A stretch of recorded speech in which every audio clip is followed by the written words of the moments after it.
Nah, untuk lu yang sekarang kelas menengah, solusinya apa? Satu, ya ini menurut gue yang paling fatal dan krusial, stop mikir bahwa rumah lu itu adalah aset lu, ya. Jadi untuk yang disaranin ambil KPR sama orang tuanya, jangan, gitu. Jangan sama sekali. Jangan anggap primary home lu itu sebagai aset utama lu. Itu mindset yang sangat sangat sangat keliru, yang akan bikin future value lu hilang. Jangan anggap aset itu sebagai sesuatu yang tidak men-generate cash flow. Lu harus mulai ya sekarang-sekarang ini untuk belajar investasi. Lu lihat pasar keuangan tuh seperti apa. Lu harus ikut bermain game-nya para elit ini. Kalian jangan ketipu ya sama orang misalnya bilang, "Oh, investasi itu hanya game untuk orang kaya." Itu orang sangat sangat sangat bodoh yang ngomong seperti itu. Kenapa? Karena gue di saat gue nggak punya duit, yang gue lakukan adalah investasi. Karena itu mupuk kebiasaan ketika gue punya uang, gue tahu cara menjaganya. Jangan pikir, "Oh, income-nya besar dulu baru investasi." Itu orang goblok yang ngomong seperti itu. Lu dari income kecil, gue dari dapat 2 juta pertama gue nih kerja nih, udah gue investasikan. Oke, gue belajar, gue lihat, gue pengen beli perusahaan, gue pengen jadi pemilik dari perusahaan ini. Dan gue sebagai orang yang ngomong ini bukan orang yang omong kosong gitu, lu bisa lihat track record gue seperti apa. Gue nggak tiba-tiba dapat kayak, oh belasan juta lot saham ini, enggak. Itu gue pupuk pelan-pelan, dari gue masih umur 15 tahun. 10 tahun lalu, 11 tahun lalu gue udah melek akan pasar keuangan dan investasi. Lu harus ubah jadi mental lu dari tadi konsumen, gimana cara lu jadi owner. Daripada lu cuman makan Indomie, gimana caranya, oh gue jadi pemilik perusahaan dari Indofood. Oh gimana caranya gue selalu transaksinya pakai bank BCA, gimana cara gue punya perusahaan bank BCA. Oh setiap hari gue pakai listrik, apa sih tambang-tambang batu bara yang menghasilkan listrik gitu. Lu juga harus menurut gue eliminasi hutang, nggak boleh sama sekali hutang. Jangan hutang yang gila gue sebutnya ya. Hutang yang gila itu contohnya apa? Travel, hutang. Ya, beli baju, hutang. Pakai pay later untuk belanja online. Itu kegilaan menurut gue. Kalau lu nggak mampu beli, ya udah nggak usah beli. Gitu. Alternatif banyak kok sekarang. Dan ketika gue ngomong gini lu catet ya, jangan cuma jadi angin lewat. Ketika jadi angin lewat, hidup lu tuh tidak berubah dan tidak ada perubahan, gak ada transformasi apapun di hidup lu. Buat lu semua yang masih dapat gaji, ya misalnya gaji 4 juta, 5 juta, 10 juta.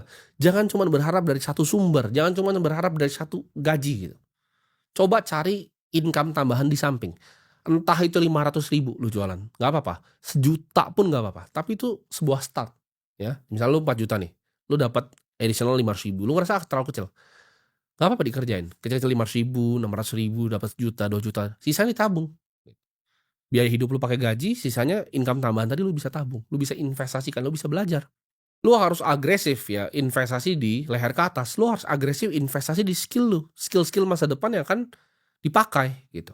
Misalnya lu ngerti digital marketing, lu belajar gitu, lu beli course tentang gimana caranya memanfaatkan AI untuk digital marketing.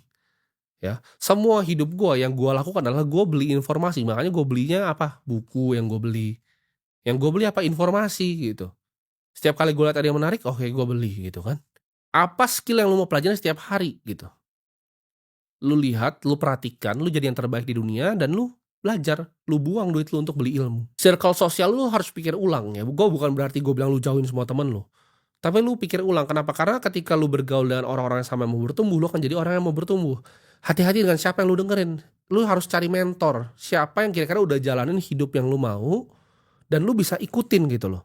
Apa kata omongan dia, jangan lu tersesat gitu loh, lu ikutin A, ikutin B, ikutin C, jadi buyar.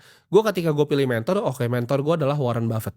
Gue ngeliat dia, gue pelajari, ya gue telan ilmunya, gue telah ilmunya, gue praktekkan. Sorry to say lu nggak punya waktu ya, jadi kalau lu pikir kelamaan, lu masih ngerasa, "Oh ini bukan waktu yang tepat untuk gue mulai seperti ini, ah gue males." Dan udah nggak ada yang bisa bantu diri lu sendiri ya, karena dunia ini akan berubah sangat, sangat, sangat cepat ya. Ini lebih cepat dari apa yang pernah gue bayangin dulu. Dan ketika lu bisa lihat peta realitas yang objektif, lu jadi tahu, oke tujuan ini buat ngilangin kelas menengah. Gue sebagai kelas menengah sekarang, apa yang harus gue lakukan untuk bisa naik? Apa yang gue harus lakukan at least buat nggak turun ke bawah, ya. Tadi udah gue kasih outline, udah jelas, petanya udah jelas, lu tinggal jalanin, ya. Jadi semoga lu semua yang nonton ini nggak ketarik jadi kelas yang budak di bawah, ya. Gue bikin video ini karena gue peduli sama kalian, bukan untuk nakut-nakutin kalian.